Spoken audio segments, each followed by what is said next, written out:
Welcome into another episode of Betting the Pitch. This is actually Betting the Pitch number 185 with your host, the real underscore G Warner. And today we're going through a lot. Well, it's not exactly the most popular leagues possible.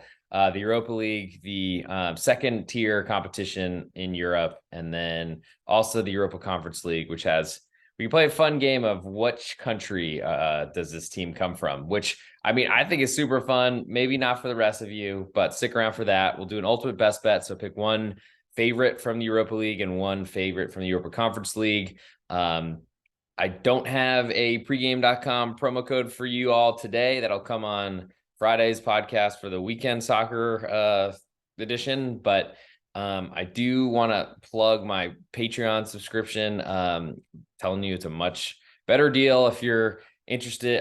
Certainly if you want to buy picks every day, that's your prerogative. And if you like that system, good for you. But I'm offering leans across all sports, covering everything there. As soon as I lock plays in, you'll know about it, as I have found out how to notify all the current patrons. Would suggest getting in there. Also, we're going to turn things around. It hasn't been a really fun weekend. I'm catching up on some soccer matches, and the Sassuolo loss was one of the worst I've had. Hopefully the worst I'll have all year. If you haven't seen that, go right onto my Twitter. I just quote tweeted the video of it from the American CBS Sports feed. Oh my God. Just the beats, the hits just keep on coming at this point. The beats just keep on coming. I think is probably Freudian slip there, but might as well get into it now. All lines quoted in this podcast are courtesy betonline.ag, my favorite place to get my bets down early. Reduced juice is offered on almost every game you want to bet right up until game time. Please follow the link found in this podcast description to fund your account.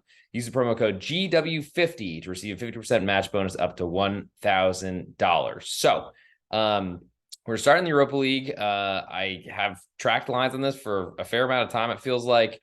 Also, have some two advanced numbers to look at, which went really well a couple rounds ago. Let's see if we can find some value. And we might as well get into it as soon as I have the history up, which I think I do now. Okay, so the first matchup is Feyenoord hosting Roma. Feyenoord, a Dutch team that will have a huge crowd. It feels like every European match day, the Dutch really show out. Over-under is 2.25, juiced to the under very heavily. Might see a 2 when this hits. That's probably my breaking point. At 2, I don't think I want it anymore.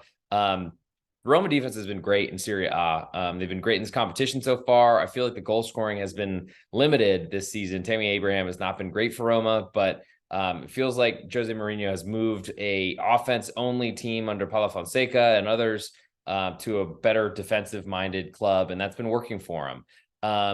I don't know necessarily that. I guess I'm a little surprised to see Feyenoord an underdog, a home favorite. Wasn't really expecting that. I even have it wrong in my notes that they are at home. Oops. Slash, I think I just messed that up. Anyway, I'll leave that as is. But I think I probably flipped when I was making these numbers, but still, Feyenoord are favored.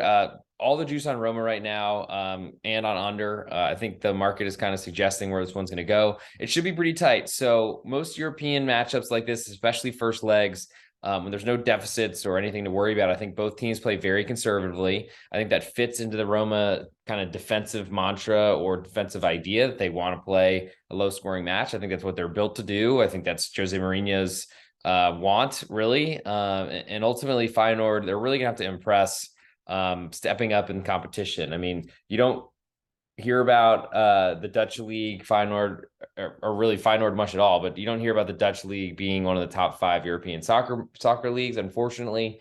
It probably is better than you'd think ultimately, but ultimately you don't hear about it. Whereas Serie A used to be probably the best league out there. Plenty of people would probably argue with that, but in the past, I believe that was the case. And I think I'm pulling up the Feyenoord roster right now. Might as well get deep into this, but just looking to see kind of a lot from what I'm seeing with all the Dutch clubs is they're really the kind of the building up circuit. It's I don't want to call it minor leagues because they're clearly, they're in the quarterfinals of the Europa League, so Feyenoord's clearly a good team. But it seems like a lot of those players are then purchased by bigger clubs with bigger balance sheets. In terms of best players, I think Szymanski from Poland is probably someone to look at. Also, one of the many Dutch keepers. I feel like you never know who they're going to pick to start in goal, but Bilo are. Yeah, I think Bilo is the best way to Justin Bilo, I believe, is how to pronounce that. You got Timber, who plays a ton for the Dutch national team as well. And then ultimately the Dilrosun, who's I think on loan from Hertha Berlin, or actually they bought him for 4 million. So that shows you if they're buying players from Bundesliga sides, then ultimately that's a pretty good shot that they are going for something. Jahamash, the Iranian, was all over the Premier League, I think most recently in Brighton and maybe at Brentford. He's also on this team. There's some talent there, but I do think that based on listing Szymanski as the best attacking player at the club, that kind of tells me that this team is going to look to play defense, especially against a Roma side that I'm sure will respect. I mean, of course they want to get a win at home, and that's, I'm sure, their prerogative, but it just, to me, doesn't really seem like one of those things that's very likely, despite the goal spread being Roma underdogs. So I think I'm most interested in Roma keeping this game really tight. I don't know that I see them winning necessarily. That would be a huge step in winning the tie and advancing further. I also think this is a rematch of the Europa Conference League final last year that Roma won. So maybe some revenge on the minds of Feyenoord. It's going to be a big crowd there. I think I like under 2.25 more than the quarter of a goal that Roma's getting, but I think I like that side too. Two advanced numbers currently, I see Feyenoord plus 120 despite being at home. I feel like some of these times you'll see these lines a little bit shaded towards the home team. Roma minus 145 favorite to get through, which I think is fair and I think is spoken to based on this number, though it's closer than I would have expected, as I was thinking Roma probably would be a pick 'em or even a quarter goal favorite. So seeing that kind of flip does interest me, though. I will admit that I've kind of learned the hard way that back in the big clubs, when they go on the road to the smaller ones in these type of competitions, are scary, scary things, especially with Roma potentially having their eyes on Serie A placement and potentially, I mean, not necessarily taking this lightly, but maybe going with a stronger lineup on the weekend. Next, we go Bayer Leverkusen hosting Union Saint-Gilloise. I believe they're Belgian. Leverkusen has been so good lately. I mean, they hung on kind of late against Eintracht Frankfurt this weekend, but ultimately Frankfurt had their number for a long time. And ultimately, I think Leverkusen, it took them a while to get here, but they survived the Europa League to get to this point. They're playing a lot better. They've won a ton of matches from a really, really poor starting position in the Bundesliga when Xabi Alonso took over. Jeremy Frimpong and Moussa Diaby are so tough. I don't know that anyone can really defend them. Leverkusen just beat Bayern Munchen. I mean, I could go on forever saying how good they are and what they've done so far. As for Union Saint-Gilloise, they have done a lot. I mean, they knocked out Union Berlin, a really good team in the Bundesliga. Not necessarily the same type of style as Leverkusen. Leverkusen are just going to try to attack the whole time. Union Saint-Gilloise, they were good in their group, which I think also featured Union Berlin. They're a defensive side that's really going to try to keep you quiet, which I think is what you need going on the road to Leverkusen. But Union Saint-Gilloise currently a full goal underdog on the road. Opened at a very juice minus 125. It's down to minus 104 right now as I record this on Wednesday night in the US. Over under is 2.75 juice to the over, which I think makes sense because that's based on Leverkusen at home likely being a team that can score goals, and they're going to be pushing for them. And there's probably a good chance that Leverkusen overextend and give Saint-Gilloise a chance on goal. That seemed to work very well for Saint-Gilloise and knocking out Union Berlin. I don't necessarily know that will happen again, but I think Leverkusen are a worthy favorite here. They've been playing so well, and my biggest fear is that once Leverkusen get that first goal, that Saint-Gilloise, I mean, as I was saying, in a first leg, it's probably less likely they're going to push out. I don't know that Saint-Gilloise would be that they would accept a 1-0 loss if it was offered to them right now.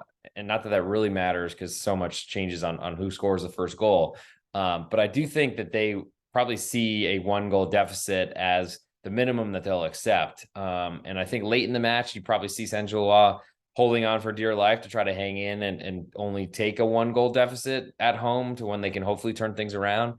But I don't think you're going to see a goalkeeper out of his net. I'm just getting Sassuolo flashbacks, which was not what happened this weekend, but plenty of them have happened for years and years now, unfortunately, as long as I've been doing this. But I think Union Saint-Gilloise, they're not going to take that risk. And I think they try to hold on to a 1 goal loss, which does, I think, provide some additional value in that +1. Is it enough for me to fade Leverkusen, who are playing so well right now? I'm not sure. And unfortunately, if I'm not feeling good about taking a +1, I probably don't feel great about an over-under of 2 3/4. Maybe it hits 3, but even then, I think Leverkusen are so offensive focused that it's a good possibility that they can really stretch Saint-Gilloise, despite Saint-Gilloise trying to sit back and defend the whole time. Just a lot of things pointing over here, and I'm trying to get a little bit safer, more cautious with my unders because they die the worst type of deaths. Really across all sports, but I think in soccer especially. Next, I'll go to Juventus hosting Sporting Lisboa. From La Liga Portugal. Love Portuguese teams. I don't really love this team, I'll admit, though. Juventus, a half a goal favorite at home right now.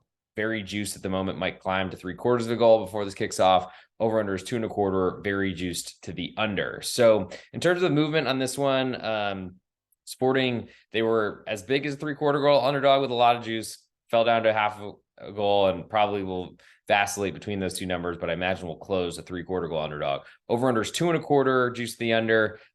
It's been getting more people have been betting the under over and over and over again. I feel like that is partly because of the Juventus style. I mean, ultimately, they're not really trying.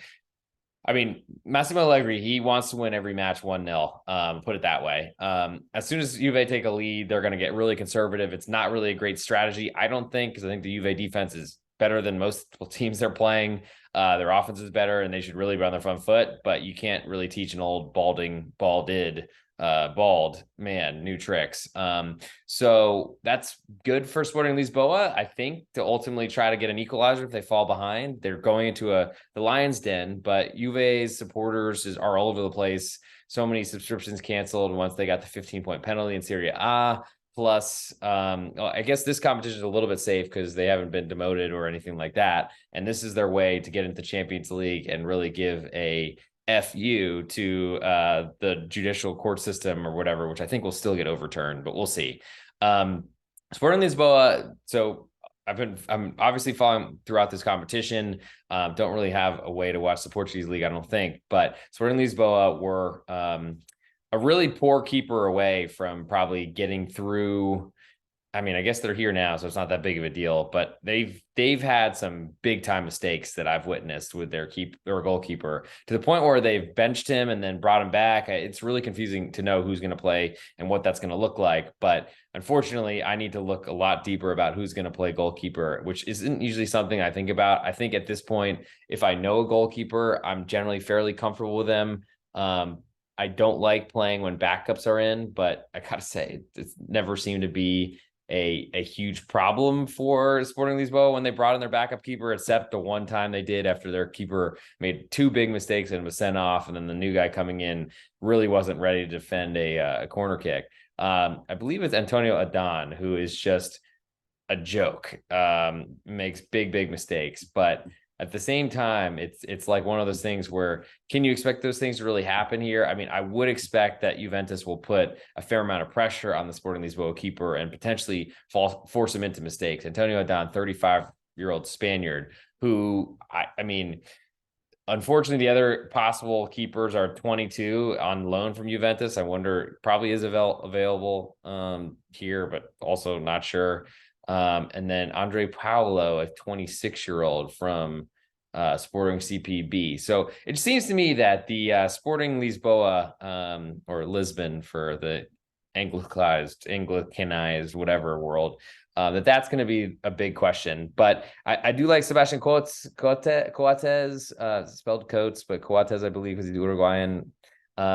Jerry St. Just came over from Mainz. I mean, there's good like names that I know in this defensive lineup that I think really, I think if you're playing a really big club like Juventus, you really want to make sure that you have the spine, or at least the unfortunately goalkeeper is involved in that spine. So take that as you will. But I mean, when I look at the rest of the Sporting Lisboa, I'm kind of surprised they're here to this point, considering their goalkeeping issues. That definitely impacts my interest in playing them as an underdog on the road, but especially the under.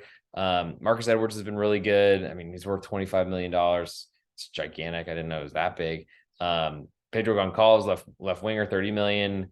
It does look like we have a Europa League suspension for defensive midfielder Manuel Ugarte, which is not great. Another Uruguayan, but Trincao, you've seen all over the place. Barcelona, Wolves. He's another creative winger that's going to be important in the team. So, I mean, Sporting Lisboa and La Liga Portugal, I feel like they've done enough for me to trust them in this type of competition. I think I need to decide if I can trust their goalkeeper enough. And really, I'm probably going to wait to see who starts for Sporting Lisboa to see what that looks like. Juventus, I mean, so injured all the time. I mean, we're thinking about replacing their backroom medical staff because they couldn't keep people on the pitch. I think that really speaks to Federico Chiesa, who's one of the best attackers in the world, but really has not gotten healthy and seems to re-injure himself every time he plays. So I don't know what to expect from him. Dusan Vlahovic has not been great for Juventus, and Juve had a pretty tough weekend. I guess everyone played on Saturday or Friday, it seemed. They had a tough weekend match on Easter weekend against or on the road at Lazio in the Roman capital, but ultimately that was an extra day of rest potentially from normally playing on Sunday, so that's helpful. I think this is a long way of saying I'm interested in the Juve under.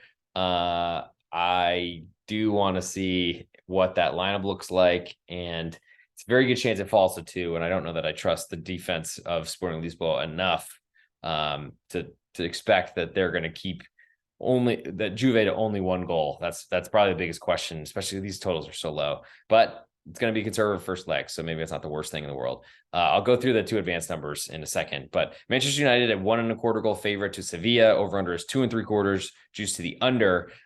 Sevilla are not a team that I like very much. They incredible collapse by them on Friday night against Celta de Vigo. 2-0 up late, down a man for like 75 minutes of the match, I think it was, and then gave him an equalizer, which was pretty ridiculous. And then also Marcos Acuna got sent off for yelling at the referee or whatever. Not even yelling. It seemed like he just said the magic word. Something about the referee's mother or sister, I'm expecting. Something like he watches her OnlyFans or something like that. Anyway, can't imagine an Argentinian getting excited. But Manchester United, I mean, they're a far better team than Sevilla. They're playing at home. They've thrashed teams like I don't know, Sevillan teams like the cross city rivalry Real Betis at home in the same competition, maybe the last round, and then kind of coasted to the next round to this point where they drew another. I mean, I don't think anyone wants to draw a La Liga side in this when there's so many other options, but Sevilla are not really doing well.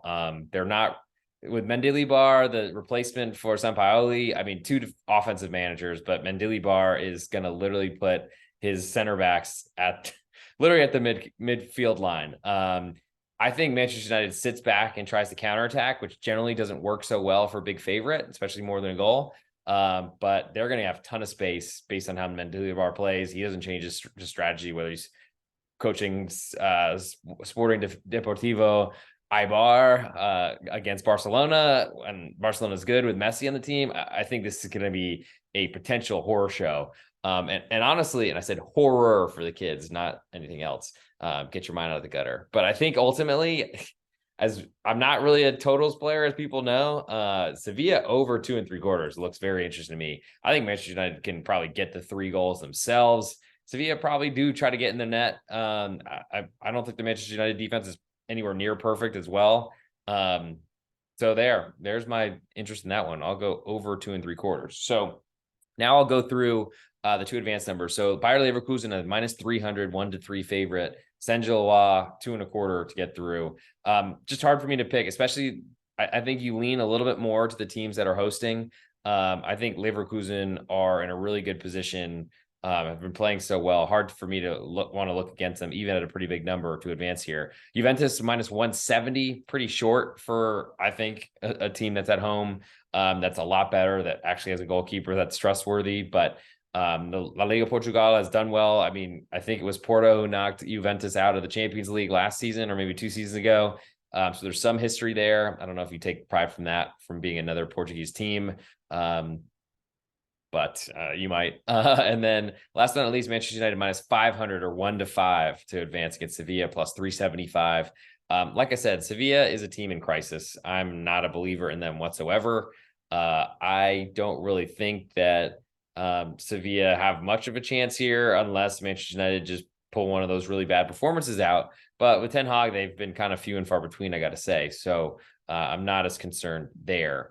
For my best bet, which we'll eventually cover and pick a favorite one for the ultimate best bet portion of the show, I'm going to go with the Roma under 2.25. I think that has the sealed stamp of approval that it's going to be a conservative first matchup. I think it's going to be tough to score goals. And there's 4 matches to choose from. I think that's by far the best one. Moving to the Europa Conference League. And then we'll get to probably a few more plugs, and then I'll do an ultimate best bet end of show. We'll start with Ghent hosting West Ham United. Ghent currently a quarter goal underdog right now. Over under, a little more juice on West Ham. Over under is 2.25 juice to the over. I'm pretty interested whenever there's juice to an over for a West Ham United matchup. West Ham has been really good in Europe, terrible in the Premier League. A lot of that's because they can't score goals. Ghent are going to be ready for this Belgian side. Not really a ton of talent. Pull up their roster while I'm speaking other knowledge, but I just feel like the biggest, I think, way to describe West Ham is that they just can't score goals. They don't really have a manager who wants to put them in a position to score goals. I mean, until David Moyes leaves, which I got to think this is the last year there, but I mean, if they win the Europa Conference League, get in the Europa League and are playing the championship, that'd be a really hilarious turn of events. But I don't know that I trust West Ham at all to score goals. They're a favorite on the road, which is I mean, if I can design an under situation, it's to back a home underdog against a team that's a favorite on the road who can't score. Voila, like almost perfect. When I look at the Ghent, like from highest value of their players, highest market value on Transfer Market, great website if you don't know it. I mean, their names I haven't heard before too much. I mean, Jordan Torunariga, I know, but center back, 25-year-old, he's been away from Hertha Berlin for a while. I mean, it's hilarious seeing Hertha Berlin teams players everywhere, but everyone tries to get out of there because they're terrible. Jens Peter Hauge, who's on loan from Frankfurt, that's good. Can give, because ultimately you want these home dogs to also have a little bit of threat, because unfortunately being under the cosh or just getting shots fired at you for 95 minutes is really not a great way to see unders happen. But Paul Nardi, goalkeeper from Lorient, who's I thought pretty good, lost his job, I guess. Only Lorient would probably sell it. He's only 150K, so that feels really cheap to me. But I mean, France is so broke that, I mean, the Liga in general is broke. So, I mean, there's not a lot to speak of. I think Gift Orban, the center forward, worth $9 million, only 20 years old, Nigerian. He's a winter arrival from Stabæk football. I don't even know what that is, but that, I mean, does make me feel that West Ham probably doesn't feel too threatened defensively, but I mean, don't take that for granted, because West Ham is really an offense that wants to get corner kicks. They've got so many attacking players, Lucas Paqueta and others that they've used or really have not used at all this season. I think it's due to the manager. I think that hasn't fit, and I'm not expecting David Moyes to return. But I don't really see West Ham as a reasonable team to expect to score goals. I don't think I ever have this season. I think that's worked out very well for me. And I like Ghent at home as a home underdog. And right now there's a ton of juice on the over. Might even see a 2.5 before this kicks off. So pretty interested there. Next, we'll go to Anderlecht, Belgian side hosting AZ Alkmaar. A Dutch side. Should be a pretty good contest back and forth with two fan bases that are really into it. Currently, Anderlecht a pick'em minus 120 right now. So all the juice I bet online on the home team. Over under is 2.25 juice to the over.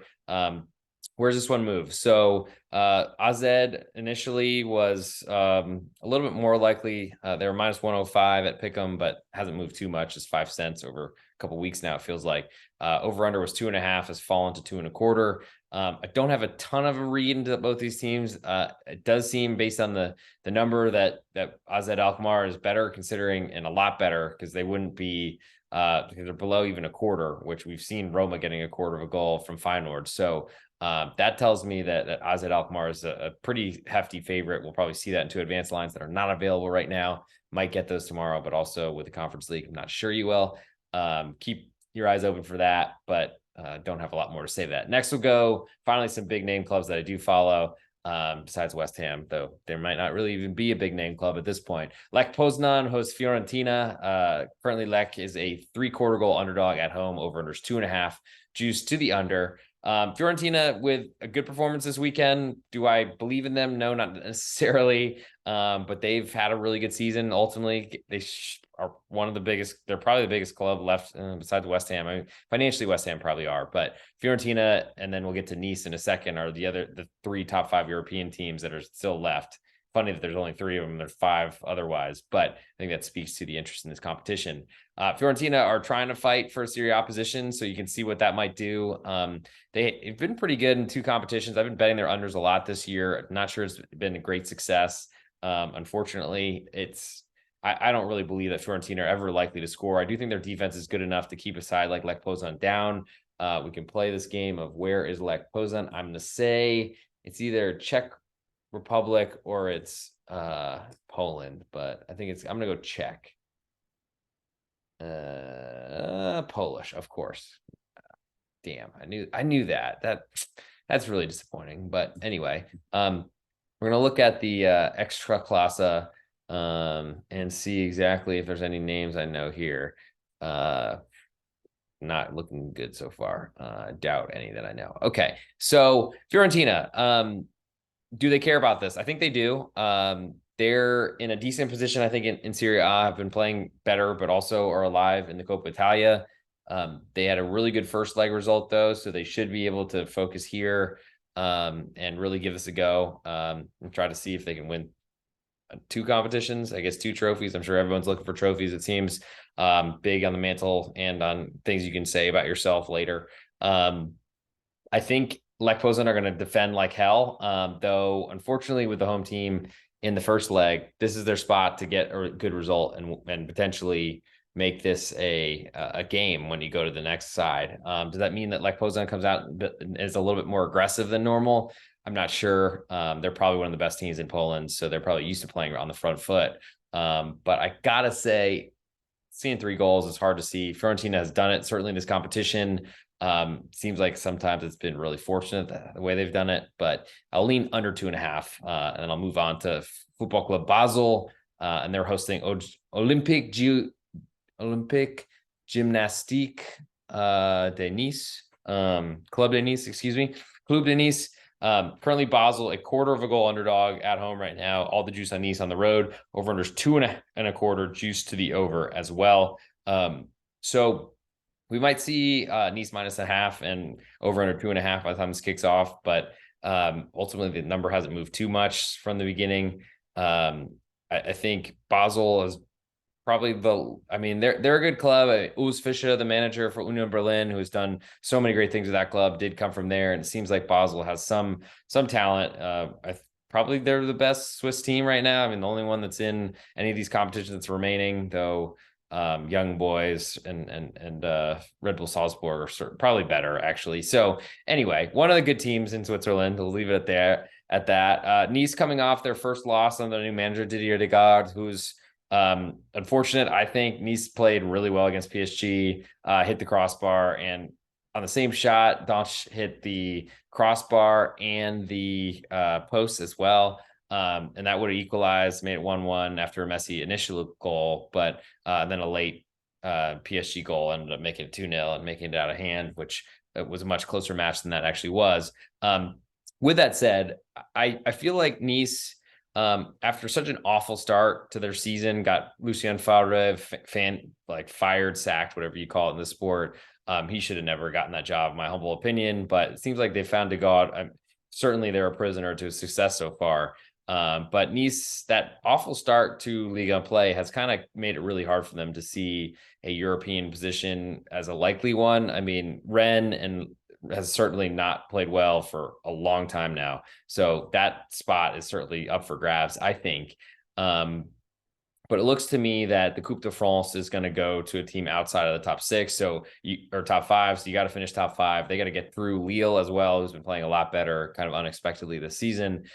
Fortunate, lucky, I'll call them lately, but they've been playing well. So I feel like this is a competition. Nice, if they can win it, they can get to the Europa League, get that budget built up, because they've gone through a lot of financial changes, have been spending a lot of money, and they probably need to recoup some of that if financial fair play even exists. I do think that they care about this competition. I think they, coming from Saturday night to Thursday, they're the last French team that's playing in any European competitions. I don't know if that matters necessarily, but I think it just does speak to that Nice, any way they get more money into their club, I think they care about this one. So I think that they're aside. I don't really want to fade at this point. I don't know necessarily. I mean, their offense is very good. I feel like they're very talented and still kind of under the radar. Basel is going to have a tough call for them, tough draw for them ultimately. But I just feel like Nice are better. So, and they're going to be favored at home most likely. So I don't really know if there's much for me to do in this set of series, or this whatever you want to call it, this two-legged tie, as the sports people out there in Europe call it. So for my best bet for the Europa Conference League, I think I'm going to go, I feel most comfortable with West Ham unders at this point. You've probably seen a lot of them on my timeline or on my podcast. If you've been listening, you've been hearing those as well. Under 2.25 right now, might get 2.5 by the time this all kicks off. So want to make sure to again plug Patreon. I'm putting all my stuff out there, baseball, soccer stuff. Night before, usually I put stuff out there, update throughout the day. Pre-game's a little bit different, as I'm kind of putting picks out there, and then updating throughout the day, of course, but it's usually an overnight pick is usually the best way I do it. Try to get everyone, get it out there for all of you. So I highly recommend checking out the Patreon. I think that'll be a better spot to be going forward. And you can interact with me a lot easier there. I feel like, make requests on me to how I'm delivering my information, when I'm delivering it. Those sort of things have been brought up as well. Thank you to my supporters there and patrons there, and look forward to trying to get some more money in your pockets this weekend, or not even this weekend. We'll start with Thursday. So this is Betting the Pitch number 185 with the _G Warner on Twitter. Going through our best bets for Thursday's Europa League and Europa Conference League. Not the sexiest ones out there, but a winning bet will still get you paid. My best bet from the Europa League is Roma under 2.25. From the Conference League, it's Ghent under 2.25. I'm actually going to go a little bit off the grid here and go over the Europa Conference League total. I'm going to go with KA Ghent, a Belgian side hosting West Ham United from the English Premier League. I just don't like West Ham as a road favorite. Don't like that. Don't really like them really expect to score goals, because they're not. They're a team that really lives on counterattacks, or really, in my opinion, it's low expected goals, like set pieces, corner kicks, things of that nature. I think it's going to be a tougher tie than they'd expect. So I'll go under 2.25, and hopefully the Belgians really come out to party for that one. And that'll do it for this episode of Betting the Pitch, number 185. Follow me on Twitter, _G Warner, if on YouTube. Subscribe. If you're on Apple Podcasts or Spotify, please leave a 5-star review. I'll collect some of them and read them when I remember it before the next podcast. But thanks for all the interaction, support, and I'll talk to you all soon.